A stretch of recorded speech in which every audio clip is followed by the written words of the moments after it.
Ces gens-là ne demeureront pas au pouvoir toute leur vie. Il va continuer à y avoir des demandes de la société civile pour que justice soit faite. Il y a des choses qui peuvent se faire plus rapidement que d'autres. La vérité devrait sortir plus rapidement que d'avoir des procès tout de suite pour les principaux dirigeants.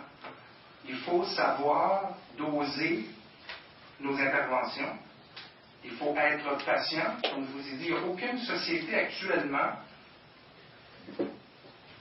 qui est en mesure de juger les gens qui sont au pouvoir. Généralement, on juge les gens comme en Tunisie, comme en Égypte, qu'on a dégagé du pouvoir. Mais on ne juge pas les gens qui sont dans le pouvoir, et c'est tout à fait, je pense, pas normal, mais logique que ces gens-là vont faire de l'obstruction. Mais ça n'empêche pas, selon moi, qu'une démarche vers l'impunité doit commencer, qui va d'abord s'intéresser probablement des gens qui ne sont pas nécessairement à la tête du pouvoir, mais qui sont dans des situations où ils sont à leur tour plus vulnérables de faire des frais de justice. L'exemple que vous avez cité des gens qui ont été arrêtés et envoyés à la haine est un exemple. Ces gens-là étaient vulnérables, ils ont été arrêtés, ils ont été envoyés à la haine. Il y en a d'autres qui ne le sont pas. On pense de l'exemple de Bosco, par exemple, où Kabila compte encore sur Bosco pour exercer le pouvoir sur les militaires sur le front Est. Mais il faut qu'on continue à demander que Bosco réponde des actes pour lesquels il est validé être responsable. Ça a pris aussi du temps au Rwanda avant que la société, avant que la communauté internationale réagisse. Il y a beaucoup de sociétés, et on voit que la communauté internationale d'ailleurs, c'est un terme qui est un peu ambigu, ne sont pas des Nations Unies. C'est clair que ça fait un intérêt politique des plus grandes puissances pour intervenir. On est intervenu rapidement en Libye et on laisse se dérouler les crimes présentement en Syrie. C'est des exemples de paradoxes d'intervention. Je pense qu'on ne peut pas se fier entièrement à la société, à la communauté internationale dans des dossiers qui, à mon point de vue, sont trop importants pour que ce soit seulement la communauté internationale qui s'y intéresse. La première personne à qui on doit s'adresser, ce que je vous ai dit, c'est la société civile. Vous me dites, qu'est-ce que peut faire la société civile? Au Congo, je viens de Montréal. Ma question est basée sur le rapport mapping. Merci pour la belle exposition. Je vais éviter les termes pour dire communauté internationale et pour dire le Congo, parce que communauté internationale c'est vaste. Ce sont les patrons de crimes qui se passent au Congo, je m'excuse pour le dire. Et au Congo, la toge a cédé la place aux armes. Pour dire autrement dit, on ne peut pas compter sur les gens qui tiennent l'autorité au Congo. Ma question est celle-ci. Vous avez cette expérience depuis qu'on a élaboré ce beau rapport mapping. Selon vous, quelles sont les stratégies efficaces prises par votre comité face à cet échec qu'on voit aujourd'hui vis-à-vis du gouvernement du Canada pour que les acteurs des graves violations des droits de la personne dénoncés dans ce même rapport ou dans certains rapports de la société civile puissent répondre un jour ou rapidement possible à ces crimes qu'ils ont commis. Quelles sont les stratégies que vous avez proposées? Parce que vous avez le rapport, vous avez vu l'échec, vous êtes témoin de ce qui se passe. Quelles sont les stratégies que le Canada puisse faire le minimum qu'il fait? On ne peut pas demander beaucoup. Voilà ma question. Je pense que c'est partie des stratégies, c'est un peu la raison pour laquelle nous, on est ici. Mes collègues vont vous en parler tantôt. C'est qu'on lance encore une fois un appel au gouvernement canadien pour qu'il s'intéresse à la question. D'abord, qu'il s'intéresse à la question de l'impunité, très honnêtement, que ça devienne le cœur de sa politique envers le Congo, d'exiger que les autorités congolaises entament cette lutte contre l'impunité, que le gouvernement congolais se fasse un peu le porte-voix de la société civile congolaise qui, elle, n'est pas prête à oublier ce qui s'est passé. Je pense que le Canada est un pays qui est reconnu pour ses efforts en matière de justice. Présentement, on a un gouvernement d'ailleurs qui est très law and order, qui est très pour la règle de droit et pour la sanction de la règle de droit. Je pense que ce qui s'est passé au Congo pendant 10 ans, c'est un exemple flagrant d'une négation totale de la règle de droit et que ça nécessite des sanctions et qu'il faut insister auprès du gouvernement canadien pour qu'il fasse des représentations et qu'il aide à mettre en place les premiers pas de la lutte contre l'impunité au Congo. dans les différents secteurs dont on a parlé tantôt au niveau de la justice transitionnelle. Je pense que c'est à peu près ça que veut faire le Canada. Pour faire, je vous le dis, le plus gros effort ne viendra pas du Canada. Le plus gros effort doit venir des Congolais et des Congolaises, c'est certain. On va voir maintenant, on va en parler un petit peu tantôt des élections, puis on va voir qu'est-ce qu'on a fait au Congo et comment on peut aider la société civile au Congo à s'organiser et à revendiquer. Si vous me permettez une minute pour donner une proposition par rapport à ça. Une minute, pardon. L'expérience est simple. Moi, étant militant des droits de l'homme, parce qu'on cherche midi à 14 heures pour sauver, par exemple, quelqu'un qui veut être assassiné. Je vais donner un exemple. Je travaille avec l'Amnesty International. Lorsque la société civile, comme la SADO, dont je fais partie au Canada, envoie un rapport, par exemple, on parle des cas d'enlèvement, on transmet ce rapport à l'Amnesty International. On nous demande qu'est-ce qu'il faut qu'on fasse face à ça. Ils ne maîtrisent même pas ni le Kivu, ni Kinshasa, ni quoi. Moi, je donne une simple proposition. Appelez le commandant, par exemple, de l'ANR, ou l'agent de l'ANR. Parlez avec lui, demande qu'est-ce qui se passe avec le victime. Nous sommes informés qu'il est détenu. Dès qu'il fait un appel, il me demande est-ce que toi, tu ne peux pas appeler ta chez vous au Congo? J'ai dit, quand il va écouter ma voix, je suis congolais. D'abord, il va négliger. Je dis, c'est coup de téléphone, des membres de l'Amnesty International qui est étranger du Congo. Quand il fait coup de téléphone, l'autorité, comment il va l'informer? Là, il est paniqué déjà. Dans 2 jours, la SADO va nous faire un rapport. Le monsieur est libéré, mais il a des séquelles. Juste ça. Ça ne demande pas 4 jours. Et si le Canada pourrait faire aussi le minimum pareil, je crois qu'on ne pourrait pas même faire un gros budget pour sauver la vie du Congo. Merci. Je regrette qu'on n'a pas de temps pour des autres questions, s'il vous plaît. Malheureusement, on a 2 autres panélistes, mais peut-être vous pouvez garder vos questions pour les autres panélistes. My name is Joseph Day. Je suis sénateur du Nouveau-Brunswick et je regrette que j'ai été en retard un peu parce que j'ai été au comité, un autre comité. Mais j'aimerais, au nom du groupe ici, remercier Luc Côté pour la présentation. Merci beaucoup.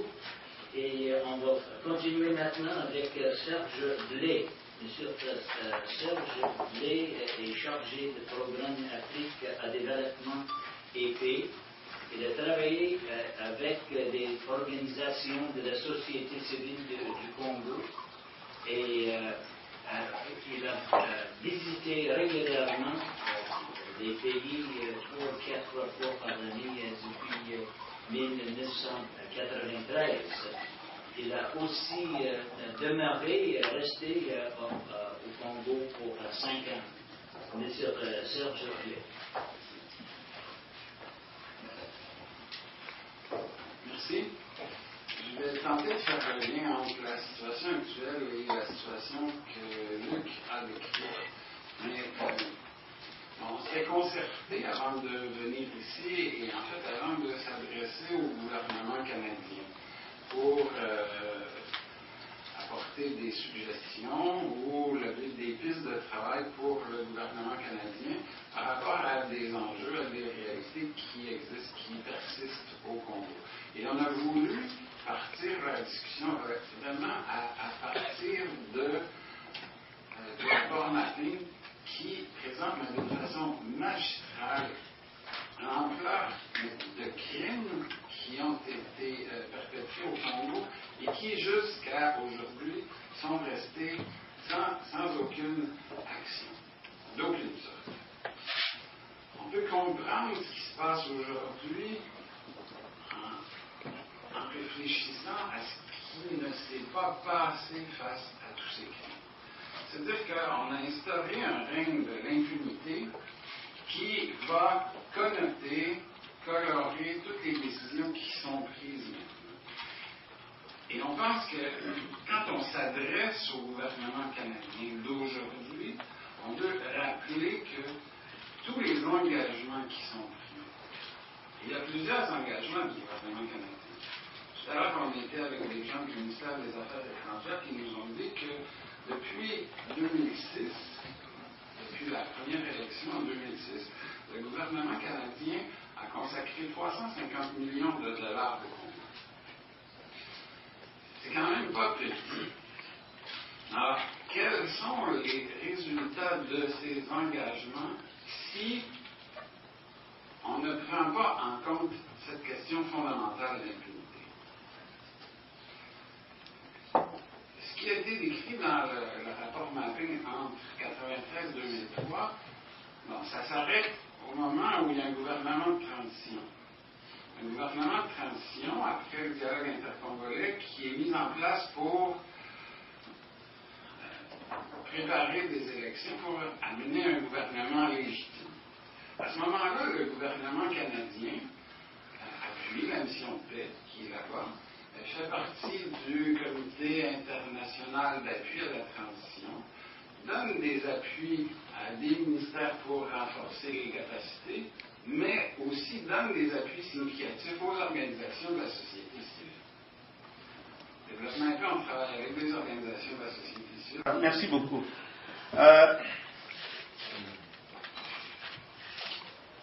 Le Congo, depuis la fin du régime Mobutu, voici un peu plus de 10 ans aujourd'hui, est resté un pays pratiquement sans État. C'est normal.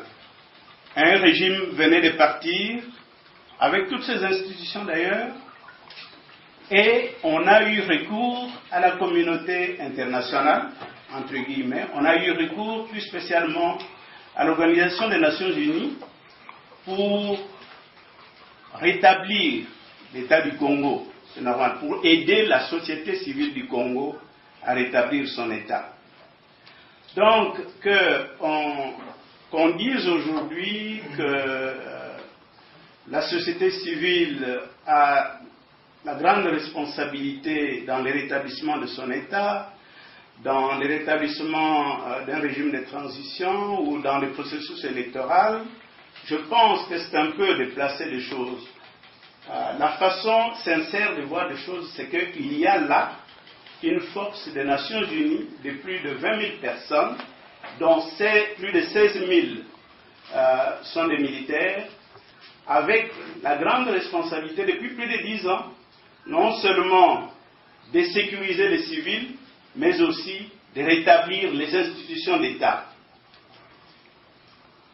Les premières élections 2006 ont produit un fiasco, parce que l'État qui a été établi en réalité n'a pas été légitime. On l'a dénoncé en son temps, et comme résultat du fait qu'il a été soutenu tout de même par cette même communauté internationale, le résultat est que aujourd'hui cet État n'a pas été capable de favoriser l'émergence d'une communauté politique éthique au Congo.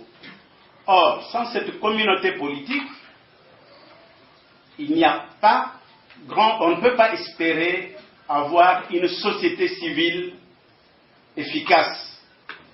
La dialectique entre la société civile et l'État, vous la connaissez. La société civile a besoin de règles pour les régir, pour qu'elles soient solides, et l'État, naturellement, a besoin d'une société civile pour nourrir ses politiques, pour pouvoir lui donner de bonnes idées du développement. Et ma question s'adressait un peu aux deux intervenants, parce que je n'ai pas eu le temps de poser ma question premièrement, donc celui qui aura la chance de répondre. Connaissant que les ressources minières congolaises sont à la base des conflits, sachant que la majorité des compagnies minières congolaises appartiennent à des multinationales canadiennes, et ma question est que le Canada n'est-il pas partiellement responsable et complice par son silence et son inaction dans les conflits les plus meurtriers depuis la Deuxième Guerre mondiale? Parce que si je me base sur ce que j'ai pu entendre jusque-là, et nous, le constat est que les rapports mapping ou sinon l'intervention des... Voilà. Les conclusions sont que c'est l'impunité qui règne au Congo. Et en continuant comme ça, en laissant des multinationales canadiennes continuer à œuvrer, malgré des dénonciations par rapport à la violation des droits humains, est-ce que le Canada lui-même ne promouvoit pas cette impunité? est-ce que le débat de l'impunité ne devrait pas commencer ici, pour nous, Canadiens, avec le Parlement canadien? Je peux facilement donner une réponse. Le gouvernement a déjà lancé une campagne pour qu'il y ait au Canada une loi qui définirait les responsabilités sociales, environnementales des compagnies de l'étranger. Cette loi a été présentée au Parlement et elle a été battue. Alors,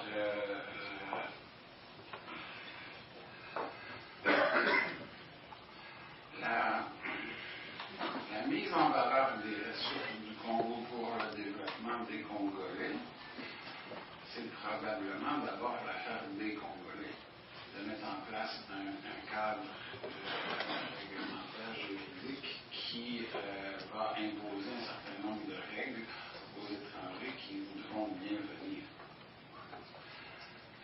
Ceci dit, on doit continuer au Canada à faire un travail de sensibilisation, d'éducation de la population congolaise pour que minimalement les compagnies canadiennes qui vont à l'étranger adoptent des codes de conduite qui sont équivalents à la code de conduite qui existe ici.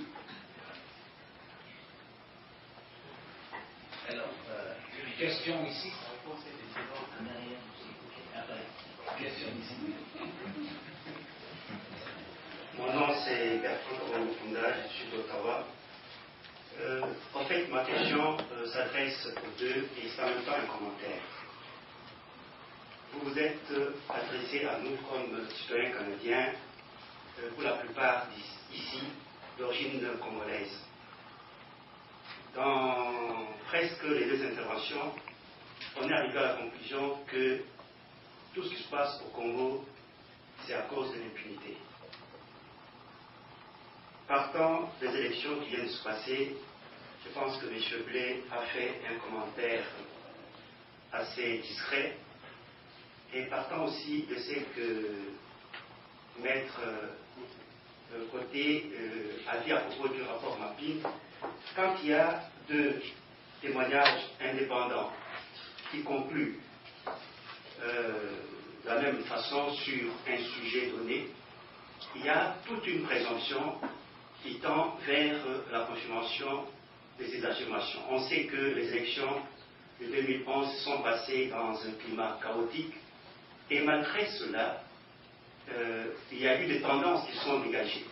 Et ces tendances, on ne doit pas se voiler la face pour le dire.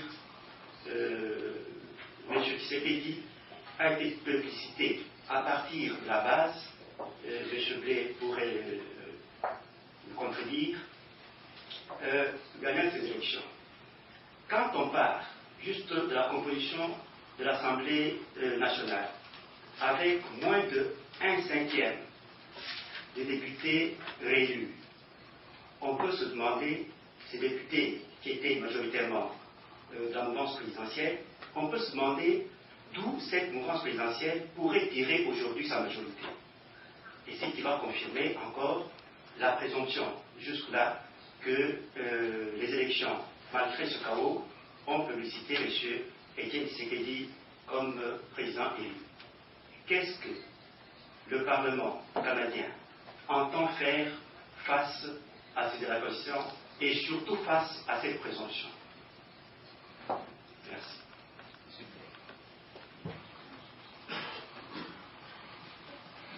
Moi, je ne peux pas répondre pour le gouvernement canadien, je fais partie de la société civile canadienne. Qu'est-ce que la société civile canadienne peut dire? C'est d'être vigilante par rapport à ce qui se passe et ce qui s'est passé. Alors, les résultats qui sont là sont extrêmement douteux. Donc, la légitimité qui résulte, une élection, c'est pour donner une légitimité à un gouvernement. Dans ce cas-ci, c'est comme ce processus a fait défaut. Alors là, il y a un sérieux problème. Il faut chercher des voies pour sortir de cette impasse. Bon. Nous, on en est avec des organisations de la société civile congolaise Et on pense qu'il faut peut-être relancer effectivement une démarche pour revenir sur le passé et faire sortir la vérité et mettre en place des règles qui vont faire en sorte que la population pourra s'exprimer et son choix sera respecté. Lors des dernières élections, l'ensemble des pays qui interviennent au Congo ont mis beaucoup moins de ressources autour de tout le processus électoral. Ils ont dit on avait payé 500 millions de dollars en 2006, maintenant c'est les Congolais qui doivent payer. Il n'empêche qu'ils ont fourni, je ne sais pas, le cadre peut-être du coût de cette élection, mais sans qu'il n'y ait de suivi rigoureux. Et du point de vue des organisations de la société civile congolaise, sans qu'il n'y ait de ressources cette fois-ci pour qu'il y ait un travail vraiment à la base présent partout pour être les yeux, les oreilles de ce qui se passe. Ça donne le résultat que vous avez vu et ça n'a pas permis de faire des avancées en termes de légitimation d'un pouvoir qui est là. Le danger maintenant, effectivement, puis je pense que ça, il faut le demander au gouvernement canadien, c'est de ne pas apporter de l'extérieur à un gouvernement une légitimité qui n'existe pas à l'intérieur. C'est ça.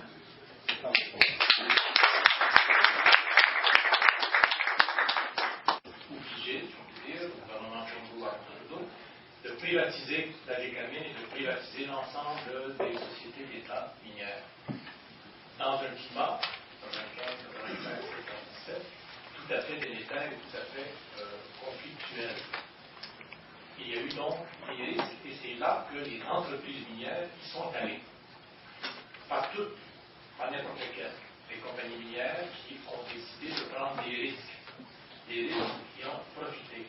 Je vous cite en commençant ce que disait la semaine dernière un chef d'entreprise, le chef d'entreprise de Kilo Gold Mine, qui est en Missouri. Il disait ceci, la semaine dernière, c'est en anglais, si vous voulez la traduction, vous n'avez qu'à prendre les oreilles. If a junior wants to differentiate itself, it needs to acquire outstanding assets, many of which are considered risk destinations. In many cases, it is the early pioneer work which gives the biggest rewards. The DRC was considered a no-go zone 10 years ago, but has seen a significant mining rush in the past 7 years and can showcase some significant success stories from early players. Ce qu'il dit, c'est une junior, donc une compagnie d'exploration. Le Congo est un endroit risqué. On le savait, on le sait, et ça continue de l'être, mais c'est un endroit parfait pour profiter, pour faire des choses. Quand on parle d'une destination risquée, qu'est-ce que ça veut dire? C'est la description du Congo, mais c'est la description d'autres pays dans le monde. Les institutions faibles, les gens, les ministères, n'appliquent pas la régulation minière ou la régulation sur les investissements. Une incompétence ou une incapacité marquée pour faire appliquer la loi. Et puis, un gouvernement qui ne contrôle pas l'ensemble des manifestations de l'État et surtout, également, un endroit où la corruption accourt de manière flagrante. La plupart des entreprises qui ont débuté à l'époque des guerres, donc ils sont allés pendant les guerres et ont eu des droits d'exploration, majoritairement des juniors, des petites entreprises d'exploration, ont commencé petitement au Congo, mais ont profité beaucoup. La plupart ont commencé par une concession. Ensuite, on en a eu 2, on en a eu 3. Maintenant, on les rencontre, ils ont des concessions un peu partout, en Afrique et ailleurs. Est-ce qu'il y a eu de l'enrichissement du pays? Pas vraiment. Est-ce qu'il y a eu du développement local? Pas vraiment. Mais cependant, ils ont pu croître. Je voudrais faire suite à nos présentations sur l'impunité en parlant d'un cas que vous connaissez sans doute, celui du cas qui concerne le massacre de Kilwa, proche de la mine d'Anvil Mining à Dikurushi, près de Puerto, donc au Katanga. C'est une situation qui perdure encore et qui montre, tantôt on en faisait mention, comment l'impunité est établie pour des entreprises qui y sont allées. Pour ceux qui ne sont pas familiers avec cette question, je vous fais un rapide résumé des faits. Anvil Mining est une entreprise dont le siège social est à Perth, en Australie, mais qui s'est établie au Canada très rapidement, puisque la majorité, sinon l'ensemble de son financement provient de la bourse de Toronto. En 2004, un groupe de 7 personnes entre à Kilwa et dit nous voulons libérer le Katanga. Bon, vous savez ce que ça peut signifier. Mobilise une centaine de personnes. Le lendemain, et dit voilà, nous occupons la ville et c'est ça. Le lendemain, l'armée intervient pour dégager, pour reprendre la ville et a lieu tout simplement un massacre. La ville est bombardée, les gens sont tués, une centaine de personnes, 28, on croit maintenant, qui ont été exécutés de manière sommaire, c'est-à-dire avec une balle derrière la tête et mis dans une fosse commune. On a fait de nombreux prisonniers et surtout on a pillé pendant 2 jours. Cependant, ce que l'on a su très rapidement, c'est que l'armée ne pouvait pas faire cela et a fait cela en utilisant l'aide technique et logistique de la compagnie Anvil Mining, dont la mine était à une quarantaine de kilomètres de Kilwa. La compagnie Anvil a donc fourni les camions, fourni les chauffeurs, fourni l'essence, a payé des militaires, a fourni des rations alimentaires, a transporté le butin en camion, a transporté les militaires évidemment en camion, de même qu'a transporté les militaires de Lubumbashi et jusqu'à Puerto en avion. La compagnie admet tout ça. Sous les pressions internationales et sous la pression des groupes de défense des droits de la personne du Katanga, on a eu droit à un procès militaire sur place en 2007. 9 militaires et 3 agents de la compagnie Anvil ont été donc amenés devant ce tribunal et accusés de crimes de guerre. Tantôt, le côté a mentionné le fait que les ingérences ont été très marquées, sont très nombreuses. Effectivement, après un premier enquêteur ait fait enquête, amenant et prouvant certains faits, il a été remplacé par un autre. À la fin de ce procès, les 9 personnes ont été acquittées. Louise Arbour, qui était alors haut commissaire des Nations Unies aux droits de l'homme, qui était au Congo, a fait le commentaire suivant. Je suis préoccupé par la conclusion du tribunal disant que les événements de Kilwa sont la conséquence accidentelle des combats, malgré la présence au cours du procès de témoins oculaires importants et de preuves matérielles qui démontrent de façon convaincante que de graves violations des droits de l'homme ont été commises délibérément. On a voulu aller en appel, l'appel ne s'est pas rendu. On n'a pas repris cette cause. Les victimes dans ce cas-là, et quand même la famille des victimes, de ces 100 personnes qui ont été tuées et de ces 29 personnes qui ont été exécutées de manière sommaire, ont vécu vraiment ce que l'on peut appeler un déni de justice sur place. Donc, les perpétrateurs de ce crime sont restés impunis. Un recours au niveau civil a tenté d'être présenté en Australie pour dire cette compagnie est australienne, allons en Australie pour demander réparation pour les victimes. La firme d'avocats qui a tenté de prendre l'affaire n'a jamais été capable de se rendre, de visiter et de rencontrer les témoins et les membres de la famille. D'une part, les avocats congolais, de même que ces témoins, bon évidemment, vous ne serez pas surpris, ont subi des menaces de mort, Ce qui fait que les avocats australiens se sont retirés. Tout ceci fait que maintenant, le procès se retrouve au Canada. Et c'est ici qu'on va faire le lien avec l'impunité. Au Canada, on a présenté en 2010 un recours, on a demandé un recours collectif contre la compagnie Enville pour réparation pour les victimes de ce massacre. La Cour supérieure du Québec,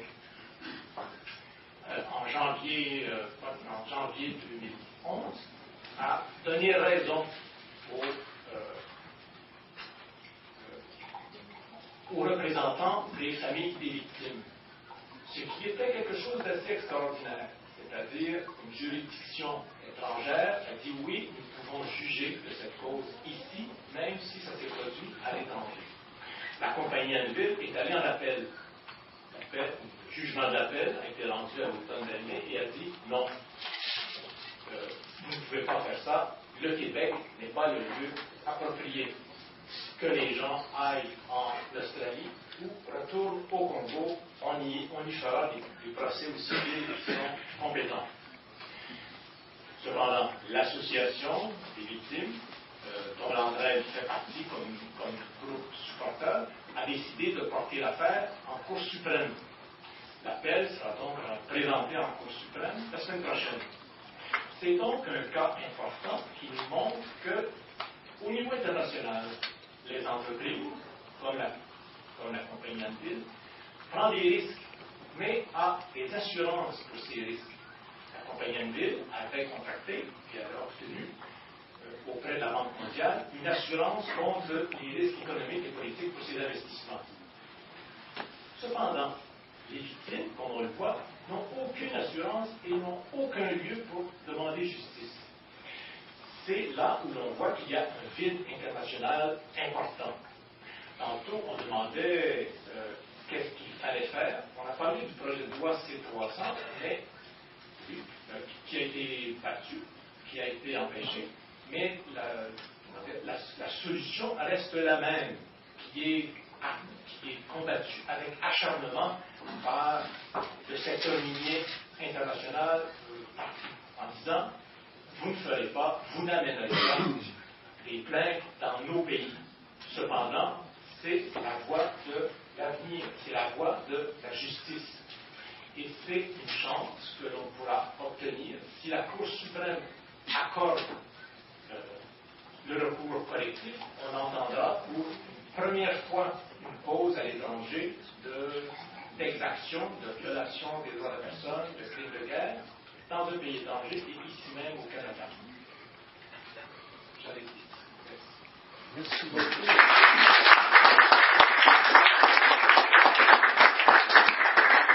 Alors maintenant, il reste à peu près 10 minutes pour des questions et des commentaires. Et on se termine vers 17h30. Alors, je vais commencer avec M. Rixi. Allez-y. Merci beaucoup. Mon nom c'est Jean-Baptiste Ngamkoy.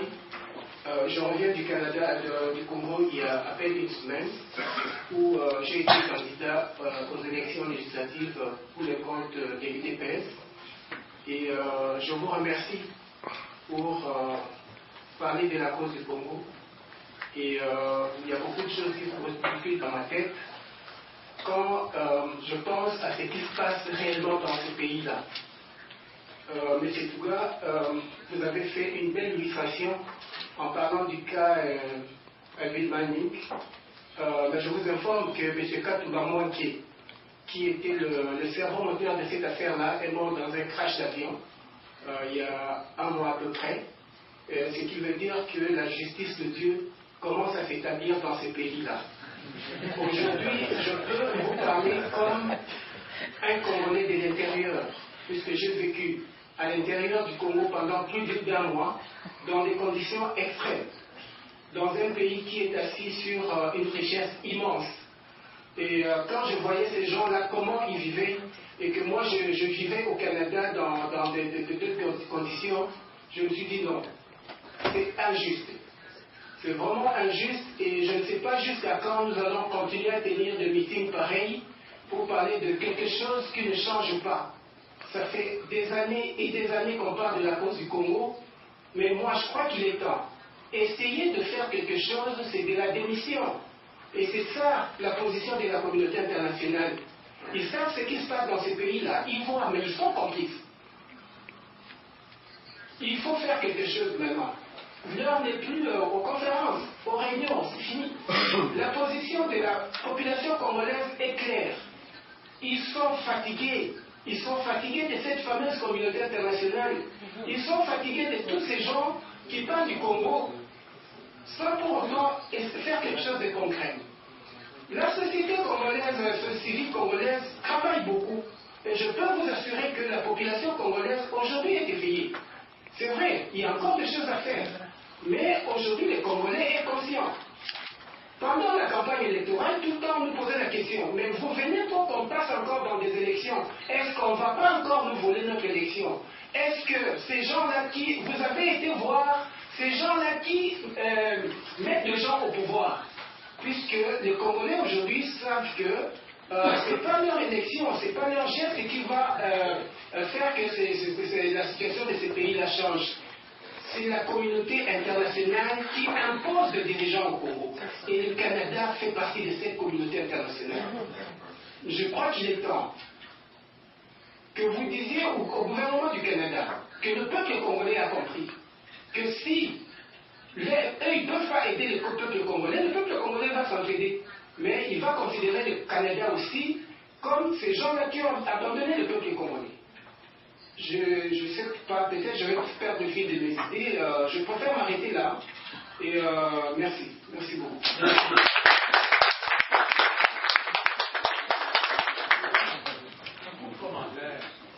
Permettez un très court commentaire. L'exemple que je viens de donner me semble être un exemple concret de ce que des gens en solidarité font par rapport à une situation, je parle de l'exemple du massacre de Kilois, mais qui se passe exactement la même chose au Guatemala, au Mexique, en Zambie, ailleurs. Il y a des groupes de la société civile, donc plusieurs ici, qui ont travaillé pour faire passer une législation au Canada pour entendre des plaintes, pour recevoir des plaintes d'abus qui se passent à l'étranger. Alors, d'après moi, c'est un exemple d'action positive et concrète pour diminuer cette impunité et faire quelque chose pour que des exactions cessent. Alors, j'ai une question ici, puis après ça, ici. Ma question abonde dans le même sens que le compatriote qui a. J'ai dit ma question abonde dans le même sens que le compatriote qui vient de parler avant moi. Nous, les Congolais, on se demande finalement qu'est-ce qu'il faut faire. Nous avons marché dans les rues, vous avez vu nos marches et tout ça. Faut-il maintenant que nous venions dormir chaque jour au Parlement ici pour considérer ça? Ok? On en a marre. Si vraiment il faut se mobiliser pour à chaque session du Parlement, qu'on vienne dormir ici par des centaines, je pense qu'à ce moment-là, on commencera à se faire entendre que le gouvernement canadien arrêtera de soutenir ces compagnies qui vont exploiter et qui soutiennent le pouvoir en place. Il y a aussi la voix de la Cour suprême. Faut-il introduire une plainte formelle contre ces minières qui sont soutenues par le gouvernement canadien et qui perpétuent l'impunité chez nous? Et quelles sont d'autres voies qu'on peut faire pragmatiquement pour conscientiser le gouvernement canadien? Mais aussi, je vais rater une question avant sur le génocide. Notre génocide au Congo, on parle du bout de lèvres. On parle plus que le génocide rwandais de 800 000 personnes et qui a conduit le génocide chez nous plus que le nôtre qui a plus de 5 millions de gens. Ça, c'est regrettable.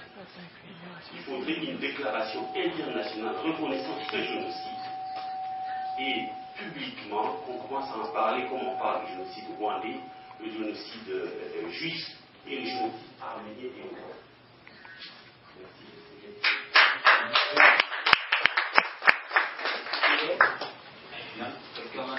Alors, question ici.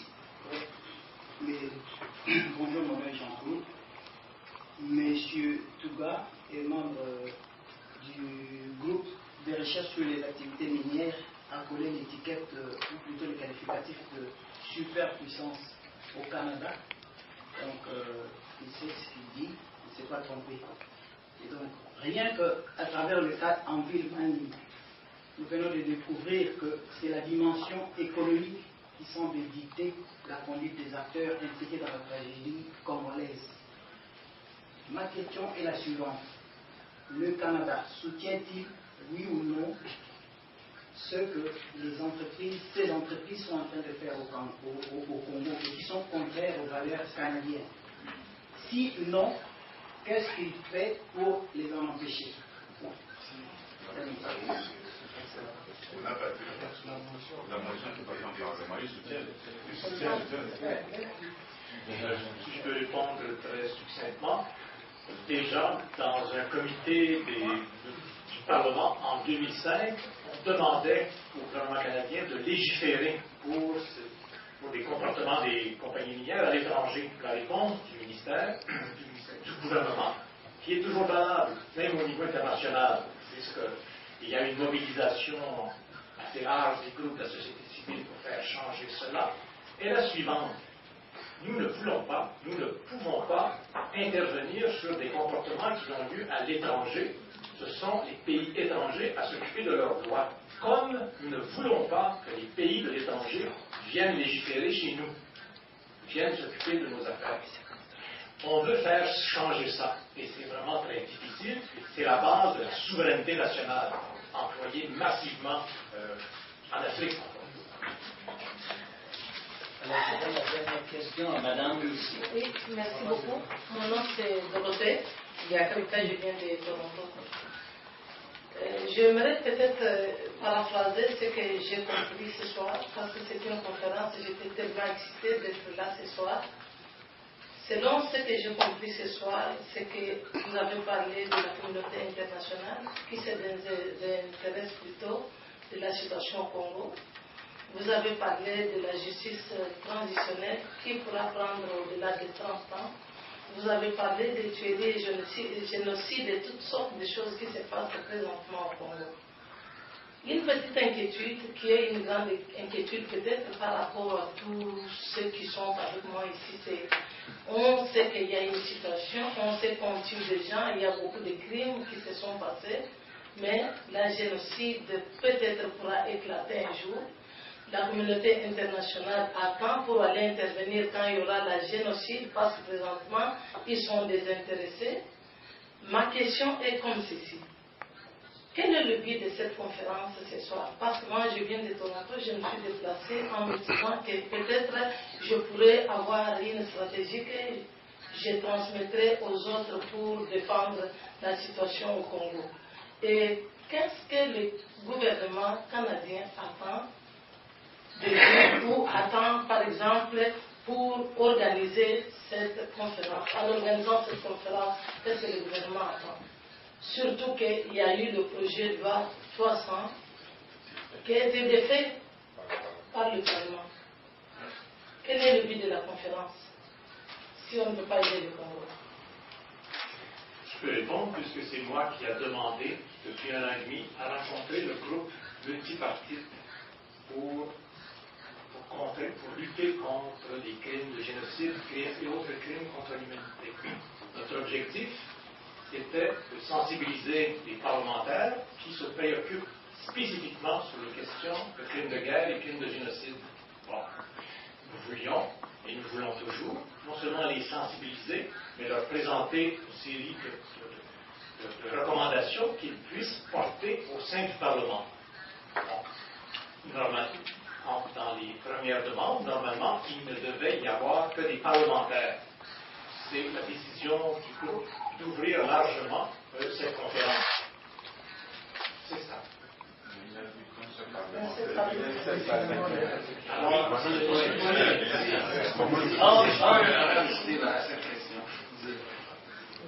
On est en lien avec des organisations de la société civile congolaise et qui nous demandent de relayer un certain nombre de choses qu'on veut faire entendre du gouvernement canadien. Et nous dit que ça fait 1 an et demi qu'on demande en Libye. aider donc les troupes libyennes afin de faire partir Kadhafi. Alors, quand il s'agit du Congo, cette volonté manque. Nous ne devons pas être naïfs à ce point-là. Nous savons qu'ici, la volonté manque, c'est parce qu'il y a des intérêts, il y a des enjeux majeurs dans ces pays-là qui font que c'est là qui prennent des décisions, qui envoient les gens donc à la Cour pénale internationale, ne sont pas prêts à agir. Les élections se sont tenues au Congo. Mais ce qui sait qu'il les a gagnées, tout le monde le sait. Aujourd'hui, il est emmuré, il ne peut pas sortir. Pour qu'il sorte, il faut que le MONUSCO, l'organe de l'ONU qui est implanté au Congo, donne son ordre. Dernièrement, il a été reçu par l'ambassade, donc l'ambassadeur de l'Allemagne. Il arrive à sortir. Comment on peut expliquer cela? Ça veut dire que le Congolais et même les autorités ne décident pas de ce qui se passe, mais c'est plutôt la complicité internationale qu'on doit condamner là-dessus. C'est pourquoi nous demandons à ce que les Canada prennent justement les leadership afin de défendre la vérité. Ne tournons pas autour du pot. Si demain les Canada disent écoutez, M. Kabila, tu n'es pas président, M. Kabila va partir.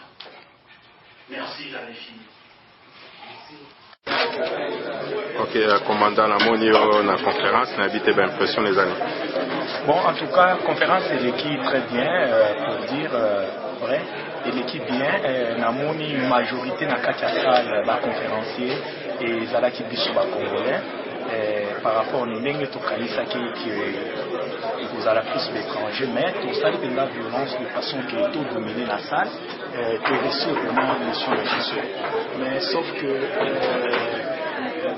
conférencier n'a remarqué que outil plus en dehors de Ottawa, donc ça n'a outil Alberta, Montréal, les deux autres dans la province de Soussou.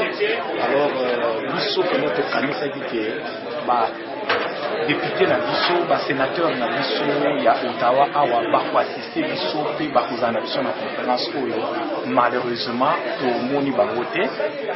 Peut-être il y a des raisons, il y a des occupations parce que c'est en pleine session.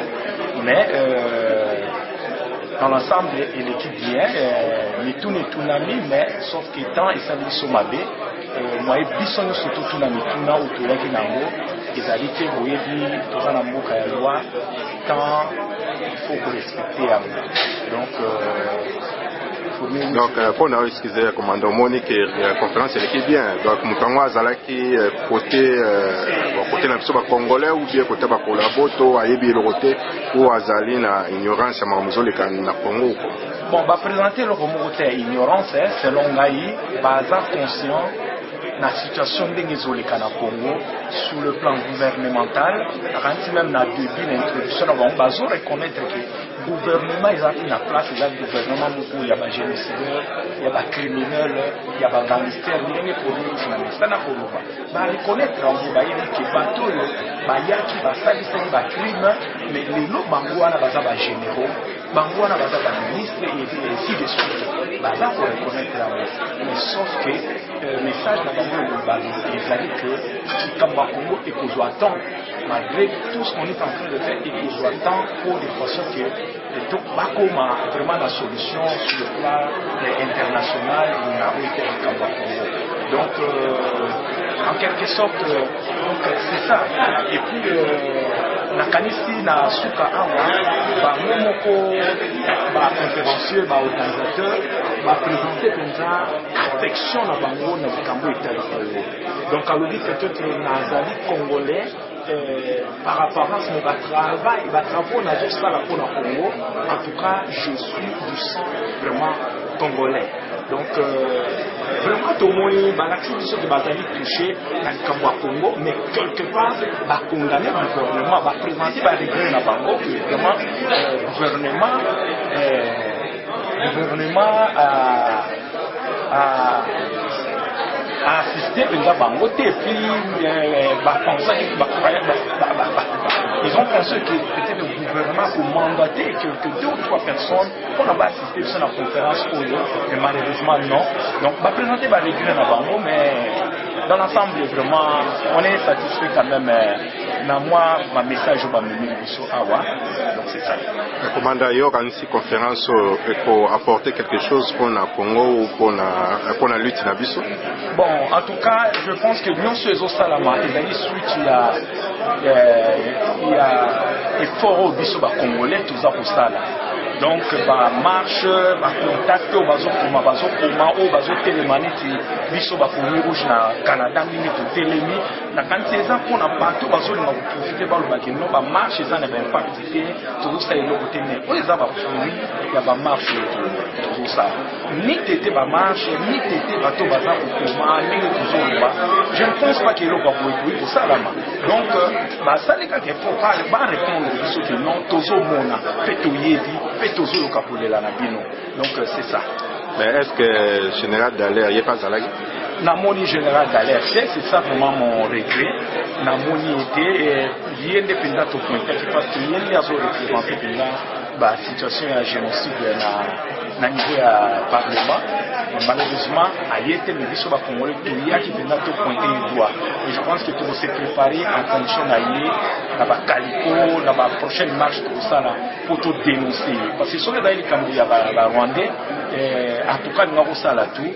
Aya po asepelisa makambo na yo bapesa kai na Rwanda oyo ya Rwandais wana moni mais le président kamuna biso ba Congolais biso to pesa une femme congolaise yango apesi biso mo Congo mais tozane mayele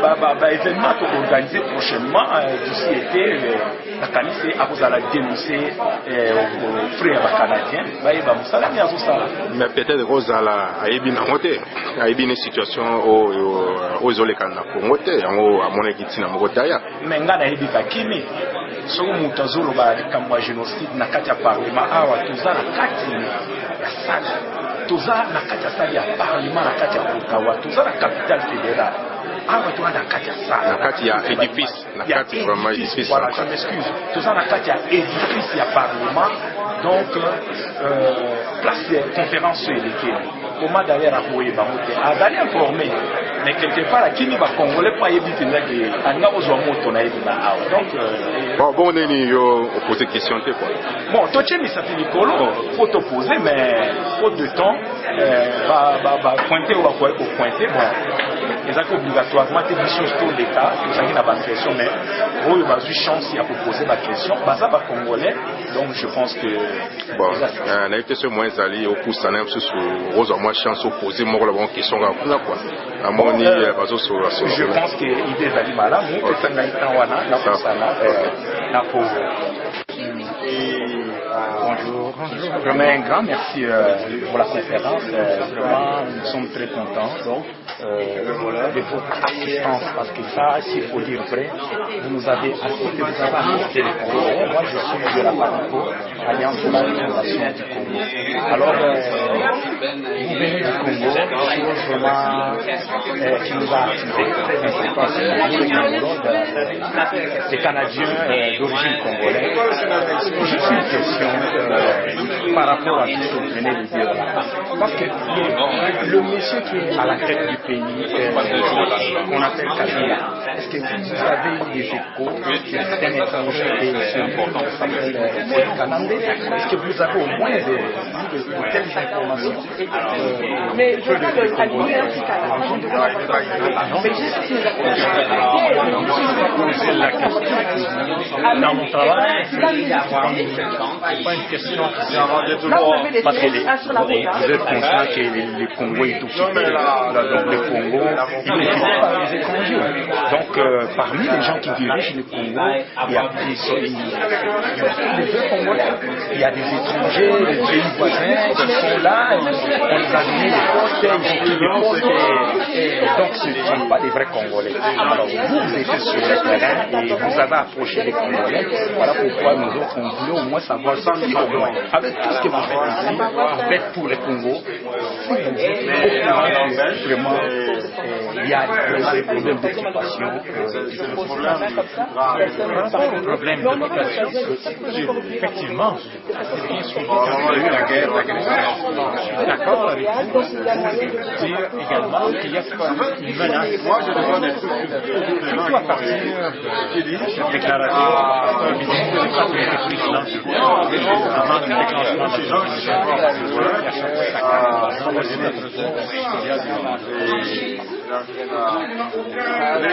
parler d'occupation, personnellement, je ne suis pas au courant. Je ne serais pas capable de dire une occupation illégale. Je suis assez perdu de croire qu'effectivement, il y a une volonté d'élargir un espace rwandophone. Vous parlez de balkanisation, tout ça, les Congolais. La balkanisation est nécessaire, puisque ce que j'ai pendant les deux guerres, on a bien vu que le dialogue a été accompli autant au niveau de l'Ouganda et du Rwanda, et sans profiter amplement aux pays voisins sans les occuper. Je comprends. Pensez-vous que c'est une bonne idée, ça?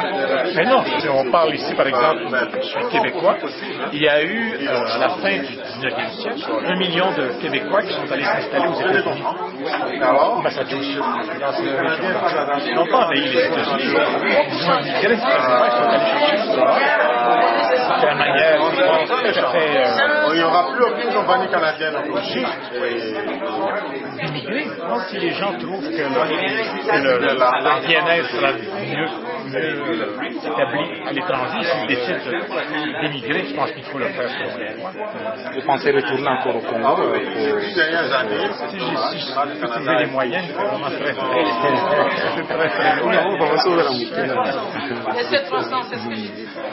Moi, en tout cas, je sais que nous, on a vu ce soir, on vous a écouté, tout ce que vous avez dit, c'est bon. Mais on avait plusieurs questions qui n'avaient pas de réponse. Comme vous avez dit ce soir, il n'y avait pas de réponse. On aimerait vraiment voir, et c'est vrai que vous êtes déplacés, puis il n'y a pas eu d'unité familière, on croyait que le sénateur, il y avait un sénateur, mais on croyait quand même avoir plusieurs sénateurs, et puis plusieurs députés. C'est vrai, nous sommes Congolais, mais nous sommes Congolais canadiens. On les appuie dans ce qu'ils font, et on aimerait aussi savoir que les Canadiens nous appuient dans la souffrance de nos familles. Les Canadiens ne peuvent pas nous demander de dormir. Et quand mon père m'appelle, il me dit qu'il y a la guerre dans la ville, donc je ne suis pas dormi comme ces Canadiens-là. Je me réveille le matin, je vais aller travailler pour les Canadiens, mais je ne peux pas être Canadien au travail, parce que c'est comme s'il y a une partie de moi qui est déchirée. Donc on demande aux Canadiens de nous accompagner dans ce qui nous arrive. Mais ce soir, on était vraiment déçus. On est content parce que vous êtes déplacés, vous êtes venus de l'heure. Je ne peux pas dire qu'on était vraiment complètement déçus, parce que sinon, pour votre présence, il n'y aurait rien à faire. Vous nous avez expliqué, on avait des questions qu'on voulait poser à l'exécutif, mais ils sont pas venus. On aimerait vraiment qu'ils nous entendent. J'ai parlé au sénateur tantôt, je lui ai dit que ce qu'on veut pour la prochaine fois, nous voulons voir l'exécutif.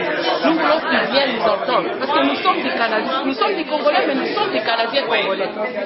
Qu'ils s'entendent, c'est que les Canadiens congolais pensent. Et nous voulons ce qu'ils nous disent. Aux élections, vous avez dit que vous êtes partis. On nous a dit que les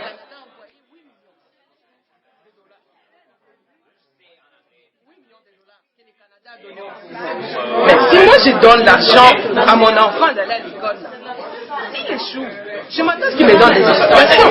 Donc le Canada est mort sur le gouvernement qui est en place. On lui a donné 8 millions. Il doit justifier cet argent-là. Et le Canada a dit comme tout le monde qu'il y a eu fraude. Par rapport à la sensibilisation des parlementaires, ça c'est un moyen. Tantôt, on rencontrait des groupes, on croyait que ça intéresserait un groupe particulièrement, spécialement intéressé par les questions de crimes de guerre, mais à leur défense, quand on a eu la première liste des gens qui participaient aujourd'hui, il y avait au moins 9 députés, et hier, le secrétaire m'a dit qu'il y aura vraiment beaucoup de monde, il y aura en plus des sénateurs. Il s'est passé quelque chose aujourd'hui, il y avait un vote spécial près du Bruxelles, donc tout le monde s'est déplacé, tout le monde au niveau politique s'est énervé, et ça a pris le dessus sur cette affaire. Mais bon, c'est un moyen, mais il reste d'autres moyens. Tantôt, Serge a parlé du sommet de la francophonie. de notre côté, mais de votre côté aussi, vous devriez tenter de rencontrer les représentants canadiens qui s'étaient placés à la France publique. Maintenant, il y a un volet droit de la personne, respect des droits de la personne et de du processus démocratique dans le domaine africain. Il faut sensibiliser ces Canadiens, ces représentants, pour poser des questions et demander, bon, qu'en est-il ici, d'une part. Et il reste toujours la possibilité, et ça on le fait pas très régulièrement, mais on l'a fait et on va continuer de le faire, d'aller rencontrer des députés de manière individuelle. Dans vos comtés, dans nos comtés, on l'a fait. Je suis allé rencontrer dans mon comté, c'est Mme Laverdière. On parlait on est allé à 2-3.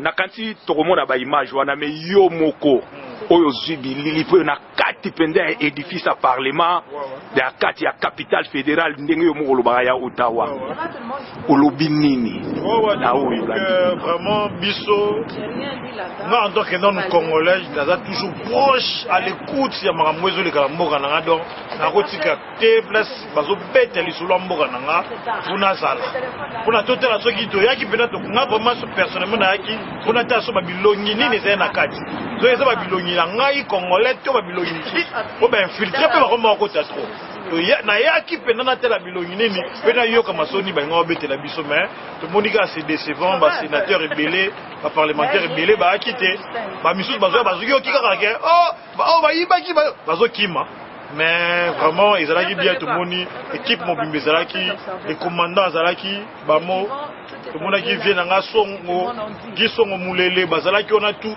donc bakestion etunami donc ezalaka bien mpona suka babaki ke barapport wana ata baparlementaire bakimi bakende déposele bango quoi donc yango wana il faut le conseil kaka bajeune net biso ezali mikolo ekomi le peuple d'abord mboka liboso toni non les peuples d'abord donc mboka liboso mboka na yo parce que talaka eza mboka bakwaya mboka na yo vraiment c'est ça. Coup de chapeau, les chouchous de tout le monde. Choubex, Nakati à 613e bataillon, une équipe qui a Fourmi Rouge. Merci. Le prophète des images, Lelo Penzanga Nakangio, mi à Tembo. Donc, ngana vraiment, non, et ça a plaisir comme on a, pendant Nakati à édifice à parlement. Vraiment comme on a un grand caméraman, un responsable local Yoko Landa, Congolais, na Katia Parlement, na ba marche aux Ali, aux Anabiso. Bon, les lopé, Congolais bayoka yote, diaspora pe bayoka, Fourmi Rouge pe bayoka, yo lobi nini, na oto uti ko vivre na Katia édifice A. Ouais, merci Mingi de Konangai Fourmi Rouge, Kandé Touloubara. Nous on est là pour informer communauté congolaise. Titangu to yaka awa na to titangu to zo bunda bitumba oyo mon ebele bakomi ko bunda bitumba pour intérêt mongo mais biso to bunda bitumba pour intérêt to sala musala pour Congo eza sauver donc soki yo na ngai to salite ebite soki na no sala ko to ebike ebele bazo tia mutema ipa mindele non mundele azana pour intérêt na ye fo yo na ngai to telema to sunga mboka na biso donc à chaque fois tout le monde à Montréal, Ottawa, Toronto, monter foutre à biso. Tout ça on a frère na biso moro. Donc il y a tout ça au sein a toujours na ba congolais, o ata congolais. Pour te dire que belé ba commencer la mbon la combat Congo. Mais nous tout ça na peuple na nous. Tout n'est que Congo ça la mbon la sima biso. C'est la mi, tout est là, tout sont à Congo. Tout sont à Congo. Tout sont à Congo. Pour la Congo et au Canada. Merci mingi Mia Tembo. Lobby binonde boko vandela na kati ya édifice ya RTNC na kati ya Congo. Donc oyo ezaka ba préparatif parce que en aucun place ozo soupçonner bino par rapport à musala ndenge bozo telema pena na sima ba congolais. Donc toza na doute te ya idéologie de ça. Donc biso ba Fourmi Rouge na kati ya Canada toza na doute te. Kamere bozalaki na biso Werason bozalaki na biso mais botiki biso te ba marche nyoso donc bozo sala calcul te po ezali kambwa Congo mais coup de chapeau Mia Tembo eza occasion commandant de Only One Bamo Fourmi Rouge azui lelo na kwa ko lekisa yango te soki na kuta na un responsable lokola yo ozo tambusa bilili partout na mobundeli na biso Choubex ngana pesi bino ka coup de chapeau bo continuer boye mbongo ekoya après tout d'abord na likamba mabele le reste après. Vraiment merci. Merci. Mais bana Congo totika Congo te. O mabotama na Congo, même o babotama awa totika Congo te. Congo ya mboka na biso. Ingeta. Merci.